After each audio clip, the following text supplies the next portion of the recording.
Uttaranchal University, Dehradun, NAC A+ accredited university. నమస్తే సుబ్బారావు గారు. నమస్తే అండి. వాయిదా ఇది మనం సర్వసాధారణంగా పిల్లల్లో చూస్తూ ఉంటుంటాం. దీనివల్ల ఎటువంటి ఎఫెక్ట్ ఉంటుంది అంటారు? అంటే చదువుకోవడానికి కావచ్చు, లేదంటే ఎక్కడికైనా వెళ్ళే ప్రాసెస్ కావచ్చు, ఏదైనా తర్వాత చేస్తాం వాయిదా వేస్తూ ఉంటుంటారు. దీనివల్ల వచ్చే కాన్సిక్వెన్సెస్ ఏంటంటే అసలు పిల్లలతో దీన్ని ఎలా ఓవర్కమ్ చేయించవచ్చు మనం? వాయిదాలు వేయటం అనేది పిల్లల నుంచి పెద్దల వరకు ప్రతి ఒక్కరికి ప్రతిరోజు ఏదో మూల జరుగుతూనే ఉంటుంది. చాలా సర్వసాధారణంగా జరుగుతుంటుంది. కానీ కొన్ని పనులు మాత్రం వాయిదాలు వేయం, వెంటనే చేసేస్తూ ఉంటాం. కొన్ని ఎందుకు వాయిదాలు వేస్తాం, కొన్ని ఎందుకు వేయం అనేటువంటిది సరదాగా చూద్దాం. చక్కగా ఒకసారి అర్థం చేసుకుందాం, ఆసక్తిగా అర్థం చేసుకుందాం. ఇప్పుడు స్టూడెంట్స్ ఉన్నారనుకోండి, ఎగ్జామ్స్ కోసం ప్రిపేర్ అవ్వాలి. ప్రతి ఒక్కరు ఏదో పని చేయాలి రోజు. ఉద్యోగం లేని వాళ్ళు ఉద్యోగం కోసం వెతుకుతూ ఉంటారు. ఉద్యోగం ఉన్నటువంటి వాళ్ళు ఆ ఉద్యోగంలో ఉన్నటువంటి కొన్ని పనులు చేస్తారు, కొన్ని పనులు చేయరు. బిజినెస్ మ్యాన్ ఉందనుకోండి, టార్గెట్స్ కోసం పని చేయాలి.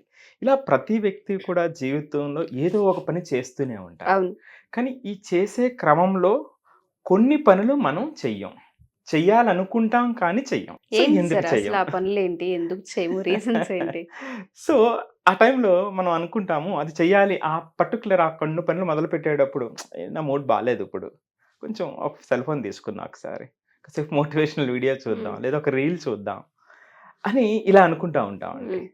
సో అనుకున్న మరుక్షణం ఏమవుతుంది, ఫోన్ తీసుకుంటాం, ఒక 5 minutes అనుకుంటాం, అదొక బిగ్ ట్రాప్ అయిపోతుంది.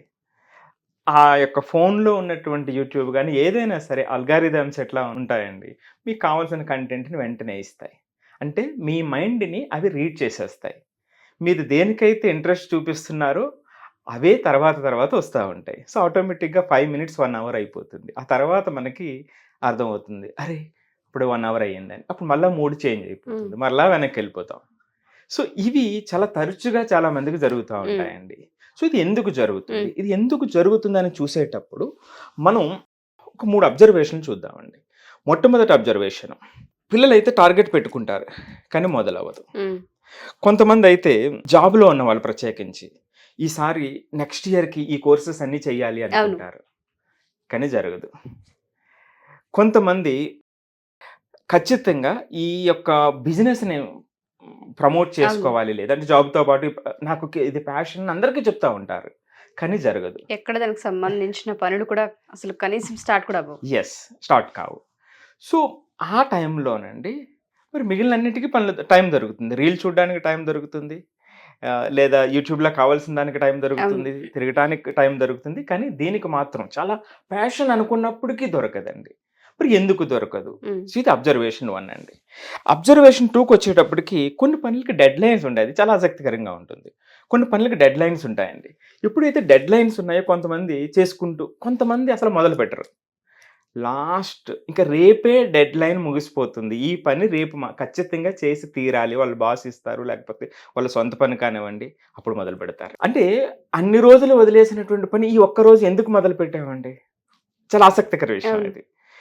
కొంతమంది మీరు ఎగ్జామ్స్ టైంలో చూస్తే పిల్లలు 2-wheeler మీద వెళ్తా కూడా చదువుకుంటూ వెళ్ళిపోతారు. వైరల్ కూడా అయ్యాయి. ఎగ్జామ్కి ఫాదర్ వెనకాల కూర్చుని, మదర్ వెనకాల కూర్చుని చదువుకుంటా, అంటే ఎంత గ్రేట్నెస్ అండి. అంటే ఒక్క సెకండ్ కూడా వేస్ట్ చేయకుండా. మరి అక్కడ ఎందుకు వచ్చింది? ఇక 3వ అబ్జర్వేషన్ అండి, ఇది చాలా అంటే గౌరవంతో కూడిన ఎగ్జాంపుల్ నేను చెప్తున్నది. స్ట్రీట్ వెండర్స్ ఉంటారండి, పాపం రోడ్డు పక్కన ఉన్నటువంటి వాళ్ళు కొంతమంది ఉంటారు. మనం చూస్తూ ఉంటే ఎండనక వాననక అదే ప్లేస్లో వాళ్ళ జీవనాన్ని సాగిస్తూ ఉంటారు. అంతే డిసిప్లిన్గా, అదే పంక్చువల్గా, అదే టైంకి వస్తారు. అదే మీరు 2 సంవత్సరాలు చూసినా, 3 సంవత్సరాల తర్వాత చూసినా అలాగే ఉంటారండి. నా చిన్నప్పుడు మా ఊర్లో కూడా ఇప్పటికీ నేను ఊరు వెళ్ళినప్పుడు ఇలా చూస్తూ ఉంటాను, అలా చేస్తూనే ఉంటారు. ఇప్పుడు ఎక్కడ అంటే వీళ్ళు అంత డిసిప్లిన్గా ఎందుకు చేయగలుగుతున్నారు, పంక్చువల్గా ఎందుకు చేయగలుగుతున్నారు? మనం చెప్పుకున్న 3 అబ్జర్వేషన్లు మనం చూసినప్పుడు ఎక్కడ ఆగిపోతుంది అన్నప్పుడు సైకాలజీలోనండి మార్స్లోస్ అని ఆయన ఒక హైరార్కీ చెప్పారు. అంటే ఒక వ్యక్తులకి నీడ్స్ని బట్టి మనం పనులు చేస్తామండి, అవసరాలను బట్టి. సో ఫిజియోలాజికల్ నీడ్స్ ఉన్నాయనుకోండి, అంటే మరి సాధారణంగా చెప్పాలంటే తిండి, బట్ట, కూడు గూడు గుడ్డ అంటారు చూసారా. సో ఇవి మొట్టమొదటి ప్రాధాన్యత అంశాలండి. ఎప్పుడైతే ఇవి లేవో ఇంకా వేరే వాయిదాలు వేయం, ఖచ్చితంగా ముందుకు వెళ్ళిపోతాం. అక్కడ అంటే మూడో అబ్జర్వేషన్ ఏదైతే చెప్పానో అది అక్కడ కనెక్ట్ అయ్యేటువంటిది ఎగ్జాంపుల్ అనమాట అండి. ఇక రెండోది వచ్చేటప్పటికి సేఫ్టీ అండ్ సెక్యూరిటీ అండి. సేఫ్టీ సెక్యూరిటీ లేకపోతే ఎంతకైనా మనం చేస్తామండి, ఖచ్చితంగా చేస్తాం. ఇక మూడోది వచ్చి లవింగ్ అండ్ కేరింగ్. అప్పుడు మనకు కావాల్సిన వాళ్ళని పట్టించుకుంటాం. చూసారా, వ్యక్తి మొట్టమొదటిగా తన కంఫర్ట్ ఇది చూస్తాడు, తర్వాత పక్క వాళ్ళ గురించి. లవింగ్ అండ్ కేరింగ్ నీడ్స్ అనేటువంటి థర్డ్ స్టేజ్లో వస్తాయన్నమాట అండి. ఫోర్త్ స్టేజ్లో సెల్ఫ్ ఎస్టీమ్, నాకంటూ ఒక ప్యాషన్ ఉంది. సో అప్పుడు అది చేయటానికి మనం అక్కడ 4వ స్థాయిలో అది వస్తుంది అనమాట అండి. 5వ స్థాయిలో సెల్ఫ్ యాక్చువలైజేషన్ వస్తుందండి 5వ స్టేజ్లో. సో అంటే ఈ నీడ్స్ అన్ని ఒకదాని తర్వాత ఒకటి ఫుల్ఫిల్ అవుతుంటేనే మనం చేస్తూ ఉంటాం. 3 నీడ్స్ ఉన్నాయి అనుకోండి అండి, ఫిజియోలాజికల్ ఉన్నాయి, మనకి సేఫ్టీ అండ్ సెక్యూరిటీ మన ఇంట్లో చక్కగా ఉన్నాము, లవింగ్ అండ్ కేరింగ్ మన ఫ్యామిలీ చక్కగా ఉంది. ఈ 4, 5 అనేటువంటిది ఆగిపోతూ ఉంటాయి అనమాట అండి. మీరు చూడండి, ఇప్పుడు చెప్పిన ఎగ్జాంపుల్స్లో కనెక్ట్ అవుతున్నాయి కదా. కంఫర్ట్స్ ఉన్న ప్రతిసారి కూడాను పెద్దగా వాటి వైపు వెళ్ళం, వాయిదా వేస్తూనే ఉంటుంటారు. ఎప్పుడైతే అవి మనకి అందవో అప్పుడు మాత్రమే వాయిదా లేకుండా చేసే పనులు కనిపిస్తూ ఉంటుంటాయి. అవునండి. మరి ఎలా సార్? మనం చెయ్యాలనుకుంటాం, చెయ్యం. ఈ డిఫరెన్స్ ఎలా ఇది పిల్లలకైతే పిల్లలకైనా పెద్దవాళ్ళకైనా అందరికీ ఒకటే ఫార్ములా కాబట్టి ఒకటేనండి. సో ఇక్కడ మీకు ఒక ఎగ్జాంపుల్ చెప్తాను. జనరల్గానే నేను ఎప్పుడు కూడా ఒక్కొక్కసారి అంటే 10 సంవత్సరాల క్రితము ఎగ్జామ్స్ పెడుతున్నప్పుడు అరే వీళ్ళు ఇంకా మోటివేట్ చేయాలి అని రివార్డ్స్ అనౌన్స్ చేసేటువంటి వాళ్ళం. ఒక రివార్డ్ ఇద్దాము అని రివార్డ్ ఇవ్వటం మొదలు పెడతాం. ఇంకా అందరూ బాగా ఉత్సాహంగా చదువుతారు అని. అప్పుడు ఏమైందంటే అండి, ఒక 2-3 సార్లు అయిన తర్వాత ఇది ఎవరైతే ముందు వస్తున్నారో వాళ్ళే చదివేవారు. అంటే మనం అందరినీ ముందుకు తీసుకెళ్ళాలి అనేది మన ఉద్దేశం. దానికోసం రివార్డ్ కేటాయిస్తాం. ఇప్పుడైతే ఎగ్జామ్కి ఒక రివార్డ్ ఇచ్చానో ఏమవుతుందండి, అందరూ మొదలు పెడతారు స్టార్టింగ్లో. 2-3 ఎగ్జామ్స్ అయిపోయిన తర్వాత ఎవరైతే టాప్ వస్తున్నారో వాళ్ళకి ఇంకొంచెం ఉత్సాహం వచ్చేది, కానీ తక్కిన వాళ్ళు ఉండిపోయేవారు. అసలు ఎందుకు ఇలా జరుగుతుంది, అసలు ఏంటి అని ఆలోచించండి. అప్పుడు నేనేం చేశానంటే మార్క్స్కి రివార్డ్ ఇవ్వటం ఇవ్వాల. ప్రతి ఒక్కరూ కూడా మీరు ఇప్పుడు 60%లో ఉన్నారు, ఎవరైతే 5% ఇంక్రిమెంట్ వచ్చారో వాళ్ళందరూ కూడా ఎలిజిబుల్ రివార్డుకి అని మొదలుపెట్టారు. ఒక అత్యంత అద్భుతమైనటువంటి మార్పు అన్నమాట అండి. సో ప్రతి ఒక్కరూ కూడా ప్రయత్నించడం మొదలుపెట్టారు. అంటే ఇక్కడ ఏమవుతుందంటే అండి, ఒక రివార్డ్ అనేటువంటిది ఉంది. ఆ రివార్డ్ మీద మనకు ఆ రివార్డ్ వస్తుందా రాదా, అంటే ఆ రిజల్ట్ ఉందా లేదా, అంటే మనం అందుకోగలమా లేదనేటువంటి రెండవ పాయింట్. మీకు రివార్డ్ ఉంది, మీరుకి దగ్గరలో రివార్డ్ ఉంది, అప్పుడు ఖచ్చితంగా మీరు ప్రయత్నిస్తారు.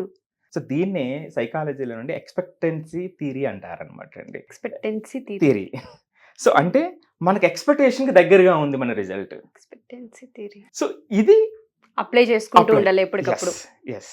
సో నేను ఇప్పుడు చెప్పాను, ప్రాక్టికల్ ఎగ్జాంపుల్ చెప్పాను, నేను పాటించింది. ప్రతి ఒక్కరూ కూడా ఇప్పుడు 60 నుంచి 65 వాడికి ఈజీ కదండి, ఎస్ నేను కూడా దీంట్లో ఉన్నాను అనేటువంటిది వాళ్ళకి ఉత్సాహం రావటం మొదలుపెట్టింది అనమాట. ఇట్లా పిల్లలు ఏ విషయాలు అయితే వాయిదా వేస్తున్నారో, పెద్దవాళ్ళ విషయాల కోసం నేను మాట్లాడుతున్నా, వాళ్ళకి రివార్డ్ అనేది ఏదన్నా ఒకటి మనం ఖచ్చితంగా చేయాలి అని చెప్పుకోవచ్చా?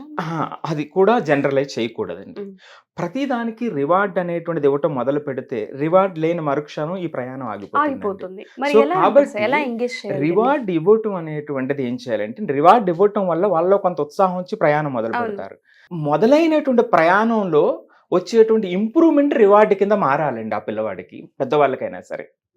ఇప్పుడు పిల్లలకి మనం ఇది ఇస్తామండి, సో ఈ ప్రాసెస్ ఉంది చూసారా, ఆ ప్రాసెస్లో ఇంక్రిమెంట్ ఉంది కదా. సో నేను ఇక్కడ ఉన్నవాడిని ఇక్కడికి వచ్చాను అనేటువంటి ఆ సాటిస్ఫాక్షన్ ఉంటుంది సార్, మెంటల్ సాటిస్ఫాక్షన్, దాన్ని కన్వర్ట్ చేయడం మొదలు పెడితే రివార్డుతో పని ఉండదు అనమాట అండి. వీళ్ళు ఒక స్టెప్ తర్వాత ఒక స్టెప్ ముందుకు వెళ్తారు. ఎప్పుడైతే కంప్లీట్గా మనం రివార్డు మీద డిపెండ్ అయ్యామో, మీరు చూస్తారు చాలామంది పిల్లలు చాలా చిన్న పిల్లలకి రివార్డు ఇస్తారు, అరే నాన్న నీకు ఈ మార్కులు వస్తే ఇది ఇస్తాము ఇది ఇస్తామని, తర్వాత ఆగిపోతుందండి ఆ ప్రయాణం. సో అంటే రివార్డ్ వచ్చిన తర్వాత వాళ్ళు ఆ యొక్క వాల్యూని గమనించేటట్టుగా తీసుకెళ్ళాలండి. 2 ఎగ్జాంపుల్ చెప్తాను మీకు. ఒక వ్యక్తి జాబ్ చేస్తూ ఉన్నాడండి, మీరు ఈ టార్గెట్ రీచ్ అయితే ప్రమోషన్ ఇస్తానన్నారు, కేసు 1. కేసు 2 ఏమన్నారంటే, మీ సబార్డినేట్కి నువ్వు ఈ టార్గెట్ రీచ్ అవ్వకపోతే నిన్ను రేపు ఉద్యోగులను తీసేస్తానన్నారు.